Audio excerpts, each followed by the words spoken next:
lên chơi thì được, còn mua kẹo mua hết cho cháu nữa.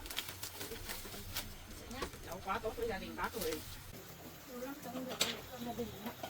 Vâng, làm sốt cho mình làm. Thôi, bác mời cháu ăn cơm nhé. Vâng. Cơm của bác, rau của bác trồng. Làm tốt cho bạn, sao đâu. Lắc đi, lắc đi, đi lắc cái này, lắc, không, đi lắc cái này, lắc này, cái này này, lắc, đây á, lắc này.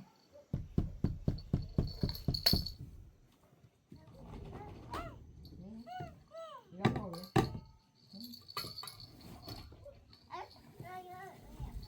Ở đây. Đấy, gấu đi đi.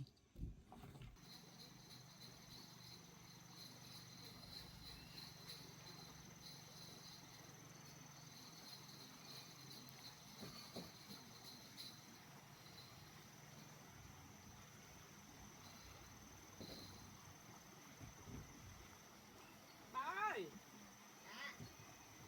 Gửi cho cháu với. Bà hết rồi. Cửa không khóa đâu, cháu cứ mở vào đi. Vâng ạ.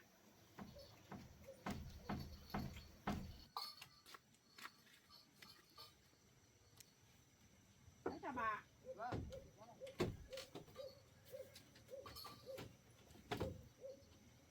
Em bé nha. Bà ơi, Mận đi đâu rồi bà?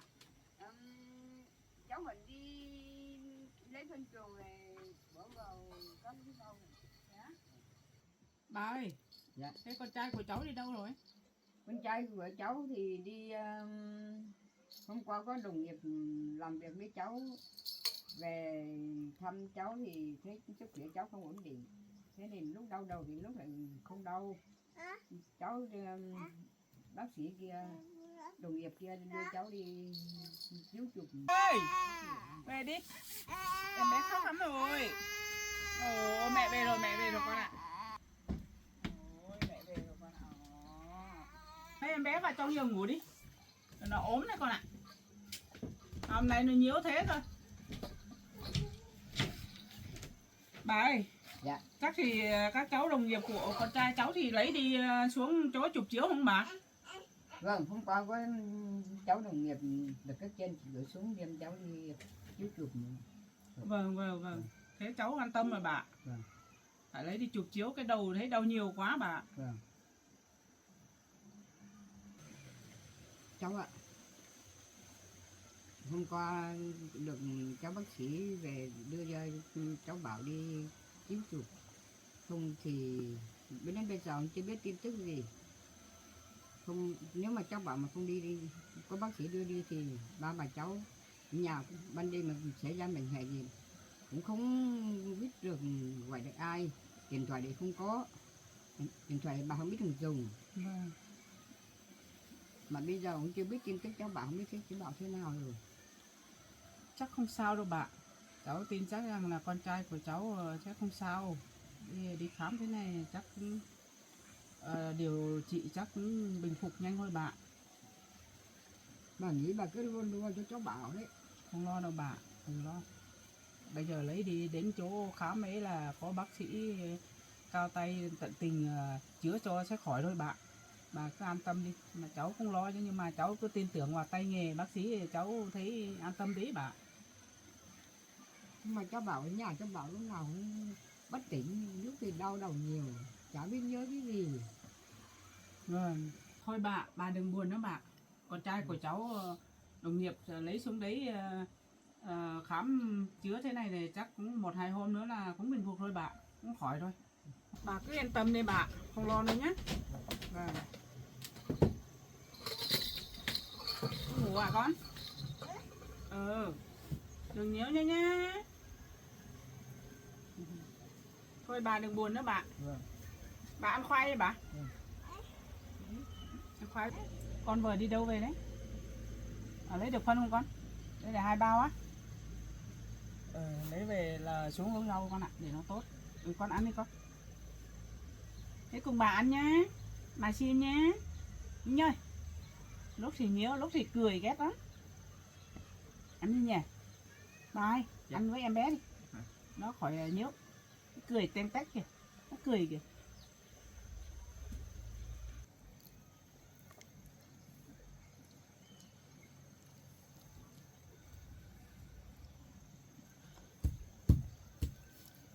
Ngon không? Ngon, ngon, gật đầu, ngon.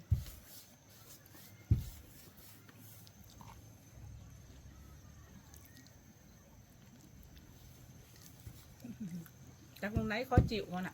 Mới khóc nhíu. Con muốn trồng rau cải hả con? Thế xong với mẹ đi làm. Bà ở nhà với em bé nhé. Để cháu đi hộ con dâu cháu lên nướng xong là dùng ít rau cải bà. Vâng. Em ở bà nha. Không chịu á? Ồ. Thế bà con ở nhà với con được. Để mẹ đi làm trước.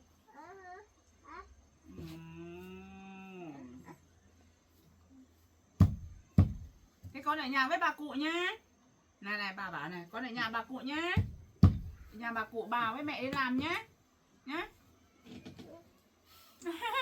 Khôn lắm bà ơi. Biết hết chuyện cho mẹ nữa rồi. Thế nào mà khôn như em bé này ô. Để mẹ với bà xuống đấy làm nhé. Nhé, con ở nhà nhé. Bye bye nhé, bye bye nào, bye bye bà mẹ nào, bye bye nào. Bye bye nào.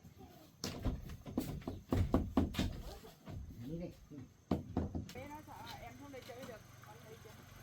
Con đợi xuống đây chơi á. Ừ. Bà ơi, Dạ. bà xuống đây chơi với em bé bà.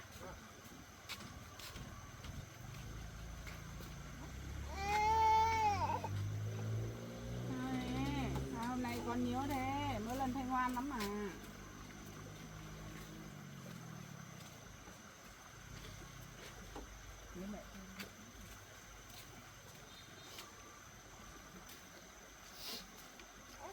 Cái em bé nhớ ngủ đấy con ạ, con cứ dối dối cho nó ngủ, con là đưa lên nhà cho nó ngủ đi nhé.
Chơi hả con? Không ngủ luôn nhỉ? Thế với bà cụ được rồi con ạ.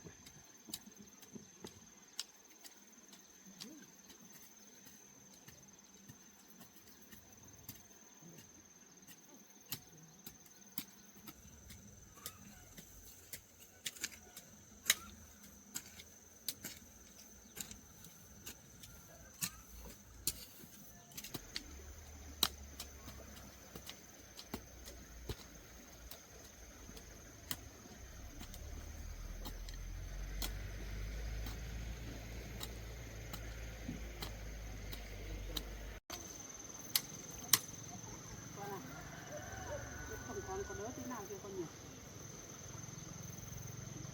Thế là mẹ cũng thấy an tâm tí rồi. Đến bệnh viện là mình không lo mấy rồi. Nên là cũng là các bác sĩ được biết hết. Cái đâu á? Hôm qua thì bạn đồng nghiệp của con trai mẹ xuống lấy đi khám ấy. Thế thì tốt quá rồi. Cái cháu hôm nọ xuống nhà đấy á, không phải à? À, thế á? Cao á? Thế thì người khác rồi con nhỉ? Ai cũng được con ạ. Cứ có người lấy đi khám cho mình là được không?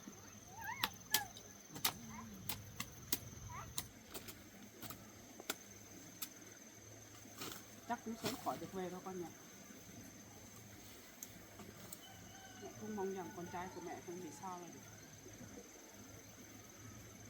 Cái lo, cái đau đầu nhiều quá mà cứ chẳng mẹ không biết, vợ cũng không biết.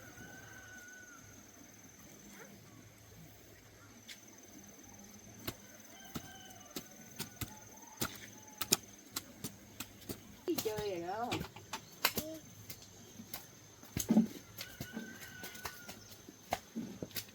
Đi đâu? Ra vườn với mẹ, với bà. Ừ.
Đấy, mẹ tưởng là rác ở trên xong mẹ lấy cuốc về làm cái này thôi.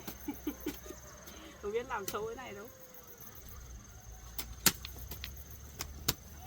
Sâu nó mới lớn được con nhỉ. Con nó giỏi đó, con nhí ra đấy. Mẹ không biết làm đâu. Ơi, gì đây?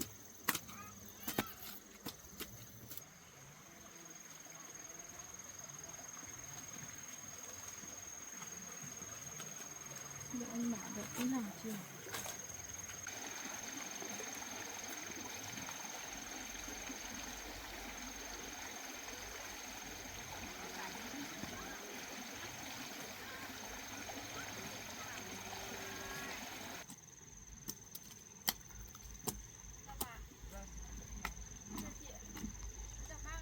Cháu.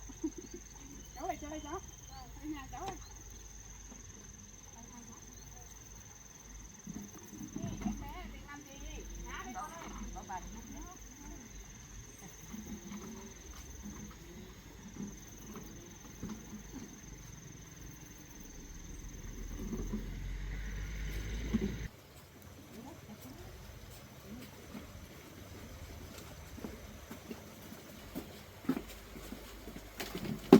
Cháu ngồi cháu.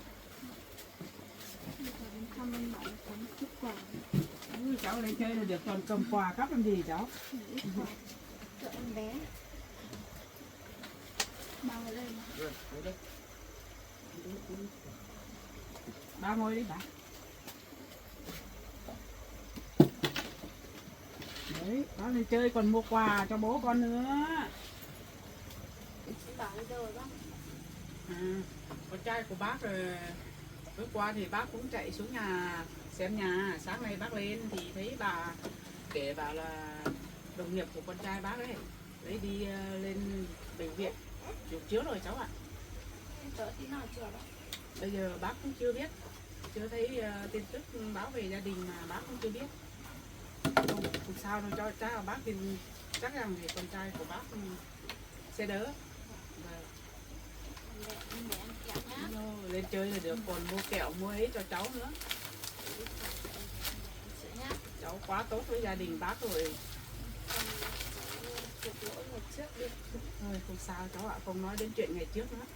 Ngày trước lúc đấy thì ai cũng thế đâu, có mỗi người có một cái sai lầm cháu ạ, không lo đâu nhá, không nghĩ đến chuyện đó. Đấy, cô lấy về cho em bé đấy. Xin chưa? Xin chưa? Xin cô chưa? Xin. Bé được mấy tuổi? Được 1 tuổi rồi cháu ạ. Vâng. Có lúc Ăn quả đi. vâng ạ. Có lúc thì ngoan, có lúc nhiễu lắm cháu ạ. Vâng. Vâng, để bác ăn. Cháu còn lên còn mưa nhiều quà cắp quá cháu ạ. Bác ngại thật đấy. Đã giúp gia đình cháu, gia đình bác được, con trai bác trở về nhà rồi, bác rất cảm ơn rồi. Bây giờ cháu lên chơi là được rồi, còn mua gì quà cắp cháu.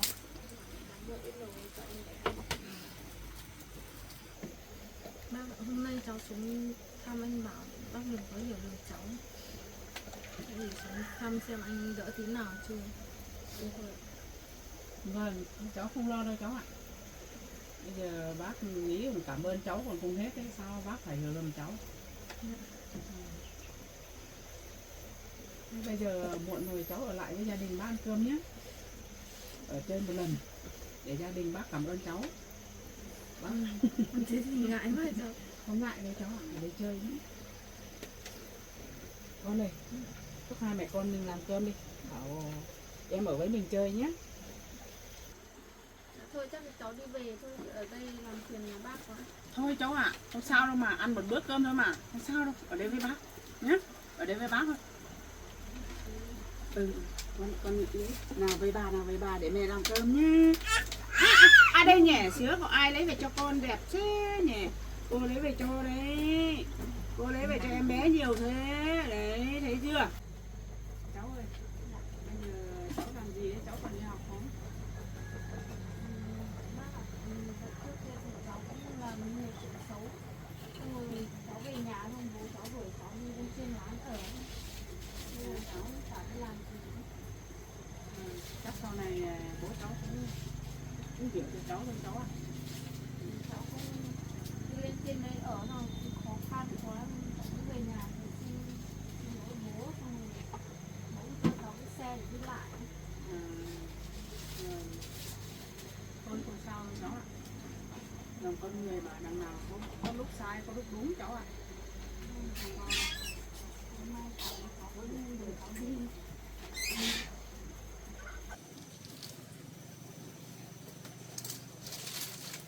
Em ơi, em về đây với ba nào. Để mẹ làm cơm nào. Cháu có người yêu chưa cháu? Ngại bây giờ cháu chưa có đâu ba. Thôi, mình chọn chỗ nào hợp ý mình thì mình yêu thôi cháu ạ. Cháu cũng ở trên kia cũng hoang vắng lắm, cứ ở như vậy xem như nào đã.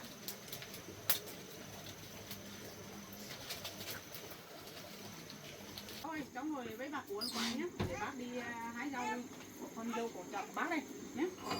Bác để cho cháu đi với ạ. Thế thì đi cho nó vui. Đi cùng bác đi. Đấy, việc lắm cháu ở đây này. Em nó hộ mẹ làm này.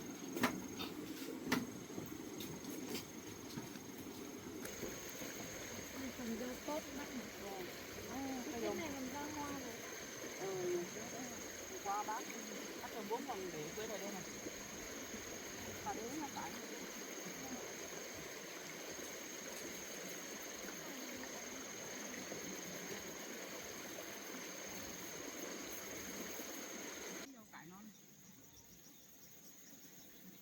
không lấy nhỉ. Được lấy ở chỗ này thôi. Dày quá này cháu ạ. Con dâu của bác rắc quá dày. Cháu cứ đổ thế này lấy thôi. Cháu này cắt.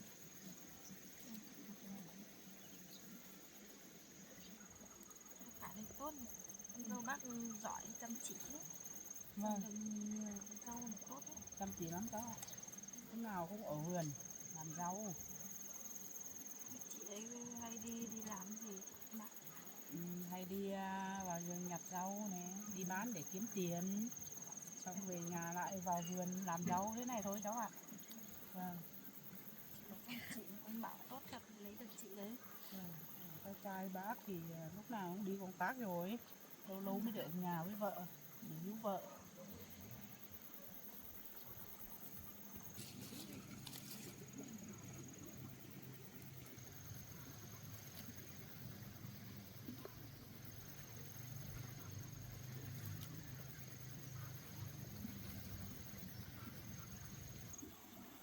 Này để mai lấy đi trồng chắc là tốt lắm này.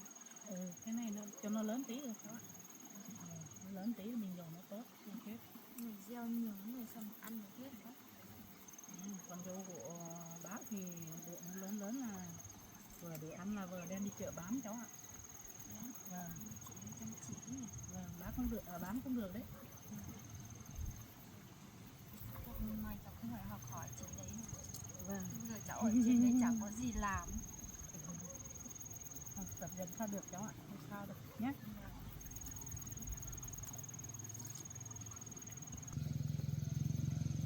Nhà bác có ở gần đây không bác? Vâng, nhà bác ở xa lắm cháu ạ. Ở mái tít chỗ trung tâm kia cơ. Vâng, thế hôm nào cháu rảnh thì cháu cùng với con dâu bác với lại con trai bác mới ra bác chơi. Vâng, nhé. thì hôm nào cháu rảnh cháu xuống ạ. Vâng, xuống nhà bác chơi một lần. Vâng. Để biết nhà bác ở đâu nhé. Vâng. Thế bác có mỗi mình anh Bảo thôi ạ? Vâng, bác chỉ có mỗi mình anh Bảo đấy là con ruột của bác. Về sau bác một mình ở buồn quá thì bác lấy một đứa con nuôi. Con nuôi thì con gái thôi cháu ạ. Thế ạ? Vâng. Thế bây giờ bác ở một mình thôi ạ? Vâng, bây giờ bác ở một mình, con nuôi của bác cũng đi làm gia đình rồi. Hôm trước cháu thấy cả bác trai lên đây mà. Bác trai thì đấy thì cái chuyện đấy dài lắm cháu ạ. Trai với bác thì bây giờ không chung sống với nhau rồi, đã bỏ nhau rồi. Thôi cái chuyện buồn không nói nữa nhỉ.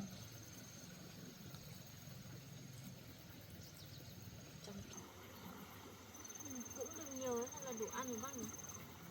Mình cứ đổ thêm một tí nữa cháu ạ. Cái cháu ở trong kia cái này. Và chú phân kia cháu nhỏ. Để đây ra cho bác. Để cái chú dày cháu cứ nhổ đi cháu.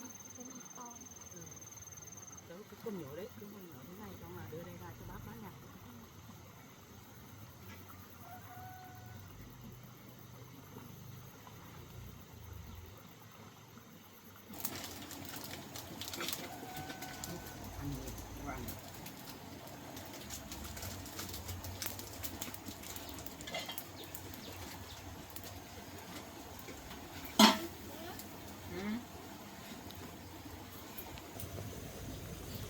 Hết giờ ạ.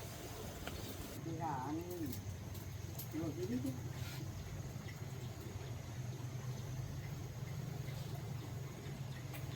Bị tay.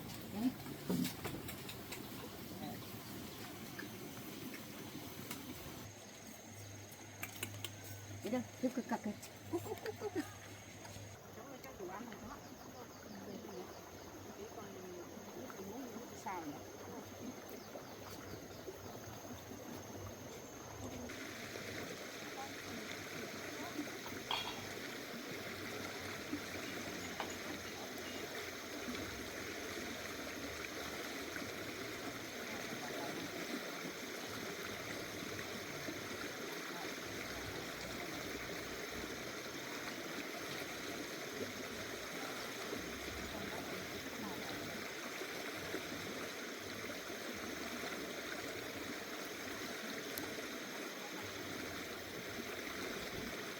Con đi đâu ấy?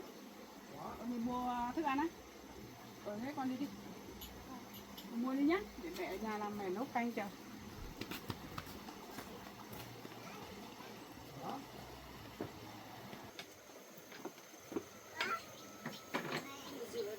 Vâng, cháu cứ vào ngồi nghỉ đi, để bác cười uống xong bảo bác rửa nhé.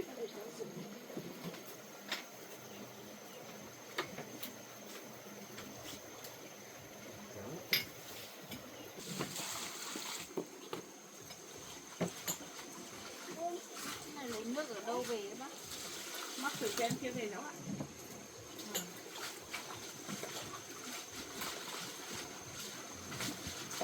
Ê.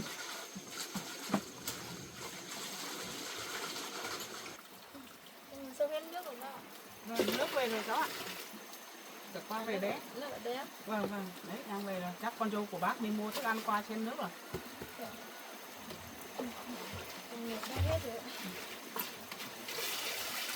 Cháu ơi, rửa cái chậu này này, xong rồi nhé này. Rửa cái chậu to này xong rồi mua nước. Đấy. Cháu ơi, chờ nước bây giờ hai bác cháu mình nhà cháu muốn cháu nhỉ. Chết hát đấy. Cái nhận cái tâm sợ lắm.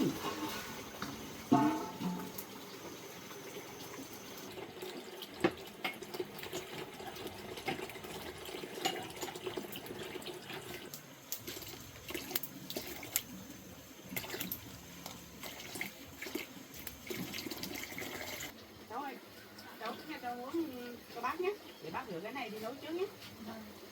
Bây giờ con nước.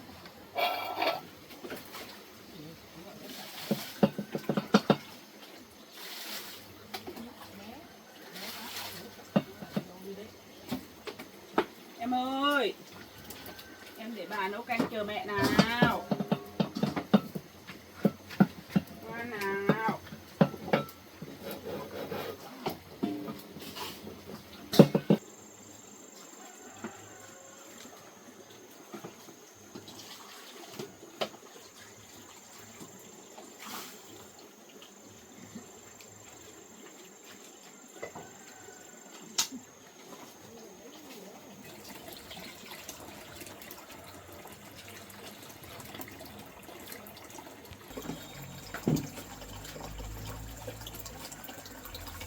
Anh bảo tốt cho đấy.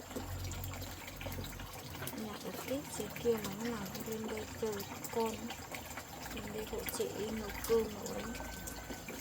Cái gì sau này mình lấy chồng mình được mẹ chồng tốt như thế này.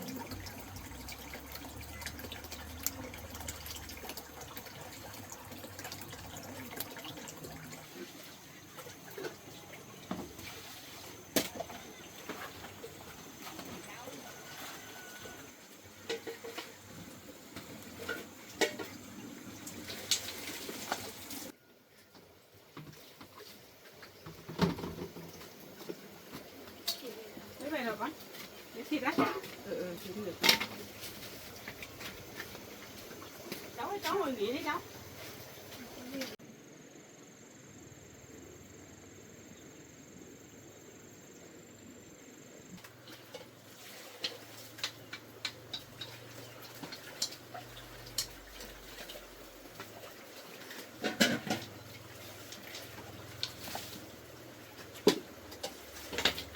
Con ơi, cơm canh chín là sao mình dọn cơm ăn đi con. Muộn đấy. Thôi cháu ơi, cháu cứ ngồi đi để bác làm, con dâu của bác làm. Để đến bác còn phải hộ bác làm cơm làm canh đấy.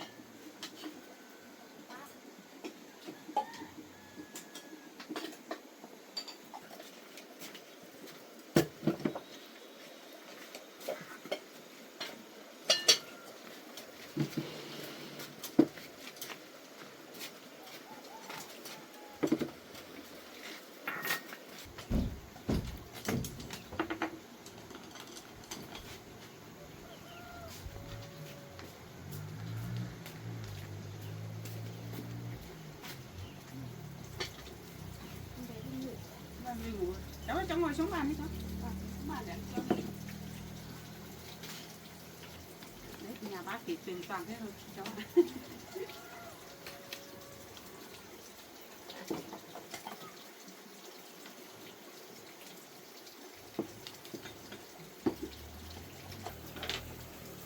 Nhiều lắm cháu không được ăn bữa cơm gia đình nữa. Vâng. Cháu không đi làm suốt cho mình làm. Thôi bác mời cháu ăn cơm nhé. Vâng. Bà ấy ăn cơm cho bà nhé. Vâng. Con cơm. Cảm ơn bác ăn cơm. Vâng. Cảm ơn bác ăn cơm. Vâng, ăn cơm cháu. Ăn cơm. Chẳng nên gì ăn đâu cháu ạ. Tự nhiên nhé. Thế được rồi. Về đến nhà bác là tự nhiên thôi. Đừng khách sáo. Mình là các cháu ăn cơm. Vâng, bà ăn cơm.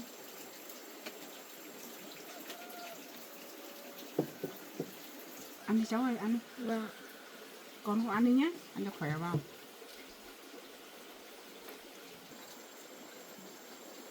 Bà ơi, gắp thức ăn đi bà ơi. Vâng. Chị nấu cơm ngon rồi. Đây, để cháu gắp cho bà miếng. Để đặt vào nó. Con ăn nhé, cháu ăn nhé. Cứ tự nhiên như kiểu nhà mình nhé, cháu nhé. Cho ăn tự nhiên đi.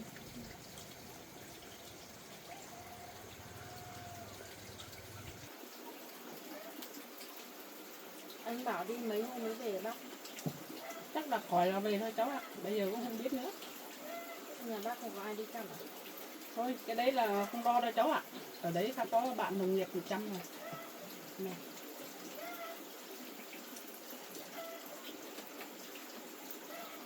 Tí mẹ gọi điện xem nhé. Xem đỡ này như thế nào. Tí mẹ gọi. Con ăn buồn đấy. Bà ơi, ăn đi bà. Vâng. Cháu ăn nhé cháu nhé. Tự nhiên nhé.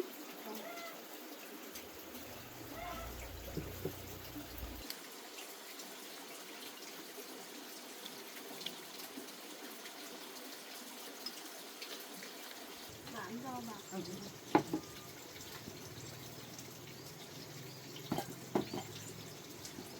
Bà ơi, hết cơm để bác cháu múc cơm cho nhé. Vâng.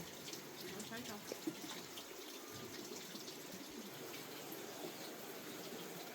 Chị nấu cơm ngon rồi đấy. Chị em có cả mẹ chồng tốt tính nữa. Thương yêu chị. Vì sau này em lấy chồng em cũng có mẹ chồng với chị. Có chỉ rồi cháu. Sau này cháu lấy chồng cũng phải chọn mẹ chồng như bác cơ. Cháu cứ nói thế.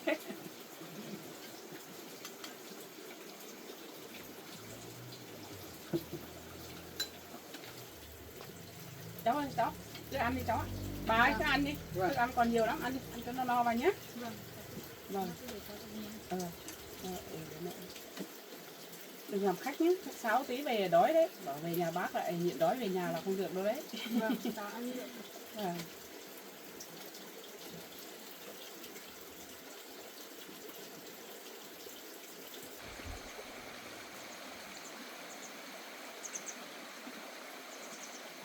Dạ. Xin. Bà ơi, nước không nào? Vâng. Cháu.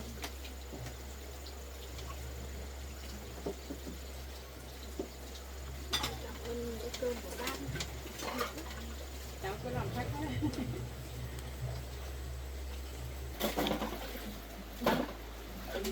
Cháu bảo cháu đi chơi mà làm phiền bác quá. Bác còn nấu cơm cho ăn nữa. Phiền cái gì cháu? Không có cháu á, để gặp con trai của bác. Bây giờ con trai của bác bây giờ không biết đi đâu về đâu nữa, cũng không biết như thế nào nữa cháu ạ. Gia đình bác rất cảm ơn cháu được đưa con trai của bác về nhà. Biết làm Bác sao còn không biết lấy cái gì về đền đáp được cùng ơn cháu đây. sao đâu bác. Ờ, Mặt cháu gọi với bác. vâng.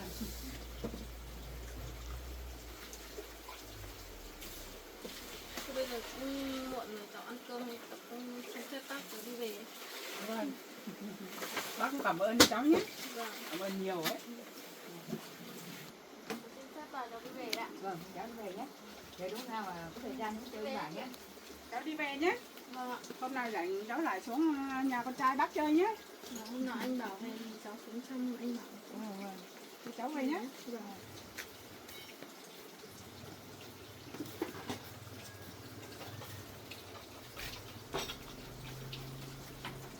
Cảm ơn cháu này quá bà. Vâng. Nếu mà con trai của cháu không gặp thì cháu này là không biết bây giờ con trai của cháu đi đâu nữa. Vâng. Còn không biết tin tức gì nữa là bây giờ gia đình mình cũng chưa tìm thấy đâu nhé. May có cháu này gặp được lấy về cho gia đình mình. Con ơi, rửa bát xong chưa? Hai mẹ con mình đi trồng rau nữa nhỉ? Bà ơi, Dạ. bà lên nhà cho em bé ngủ nhé. Vâng. Bé đang ngủ bà lên nhà đi. Hai mẹ con nhìn chồng nó đi. Bà lên nhà đi nhé.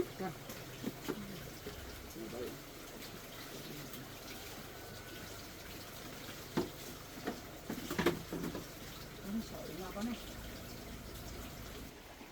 Bác ơi, Đi đây cháu ơi. đi đâu thằng lắc cây tốt quá cho cháu xin ít người chồng nữa. Được mà đây đây bác ngửa cho đây đấy. Được mà.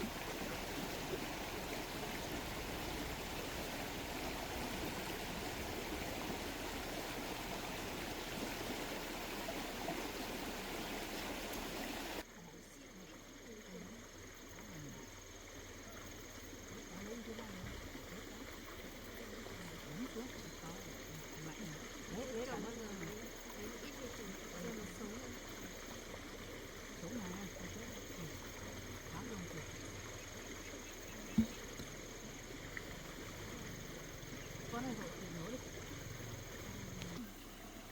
Tốt rồi các anh ạ. Tốt lắm. Chị chăm chỉ ấy, chị trồng được nhiều rau ấy. Vâng, con dâu của bác chăm chỉ lắm đó, giỏi lắm. Tuy rằng nó không nói, con dâu của bác không nói được nhưng mà mọi thứ biết làm hết cháu ạ. Em xin. Thì chắc được rồi chị ạ. Đấy cháu lấy bên này không? Lấy bên này cái loại giống to cháu ạ. Lấy đi, lấy mấy cái loại giống kia. Cái loại này nó thấp.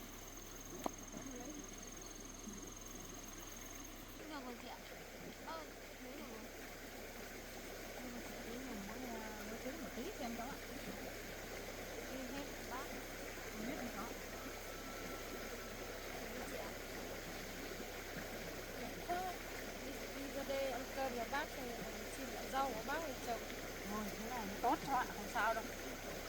Bây giờ cháu thay đổi tính rồi đấy. Cháu về trồng xem nó sống gì rồi. Thế cháu đi về ạ. Vâng, cháu về nhé. Con này mình đi rửa rau bây giờ đi con.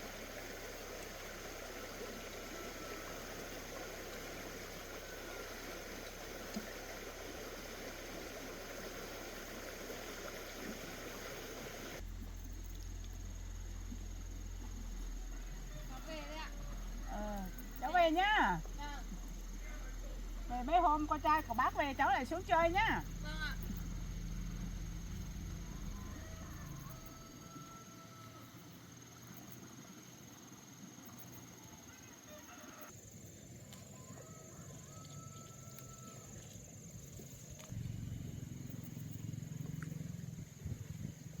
Trồng thế này mai nó tốt lớn, tốt lắm con ạ.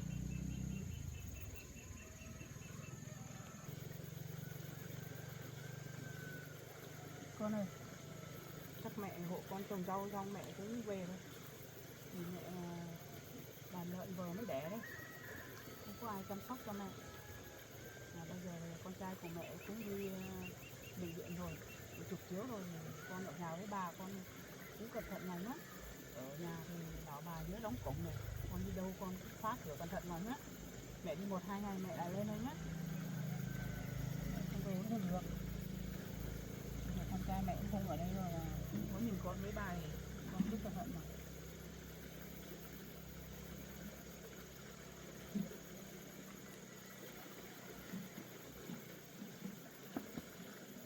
Đi vô đi con.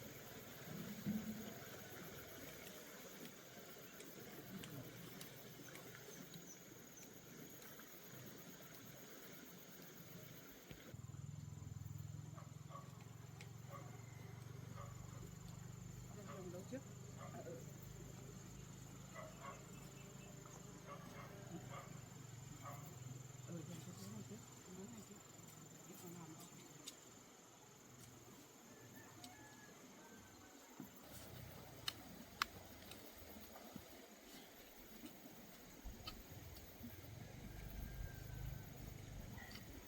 Trời mát thế này trồng rau được đấy con ạ. Khỏi nắng mình khỏi phải che.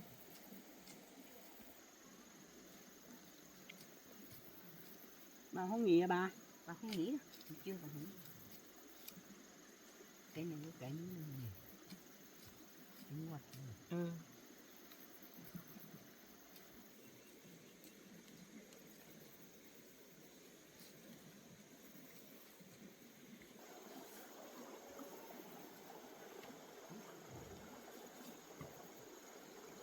Nhiều lắm con nhỉ? con ạ. Cái nào cái đấy đúng đâu.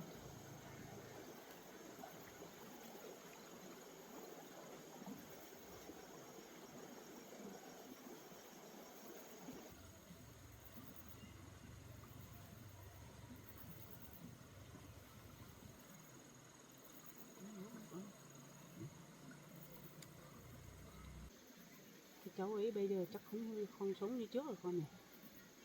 Thấy bây giờ lời ăn tiếng nói thấy nhẹ nhàng. Trước đó mẹ thấy ghê lắm, bây giờ thấy cháu để ăn tiếng nói tử tế thế này mẹ cũng thấy nể nể nó.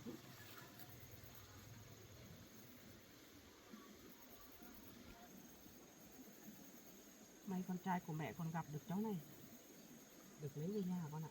Nếu mà không gặp được cháu này, người lạ họ không biết ai và ai để họ đưa về nhà. Bây giờ rất cảm ơn cháu này. Nếu mà không gặp cháu này thì bây giờ không biết sang biên giới hay đi đâu mình không tìm thấy đấy con ạ.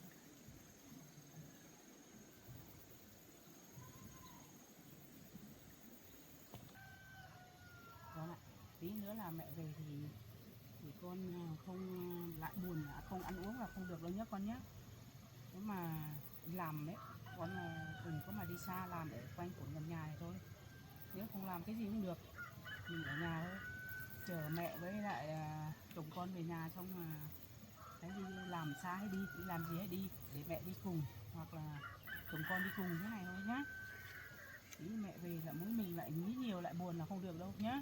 Ăn uống vào, làm cơm làm canh cho bà ăn với.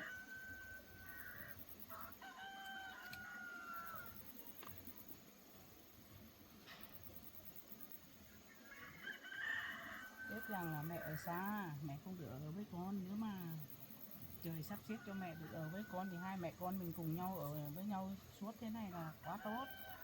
Con hiểu cho mẹ thế này.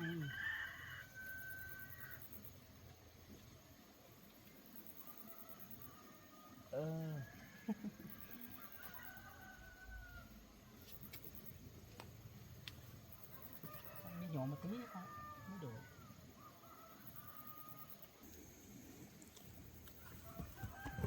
Còn thiếu con ạ. Đấy này dùng một tí. Một tí xong là cái này là dùng xong cái này mẹ về luôn.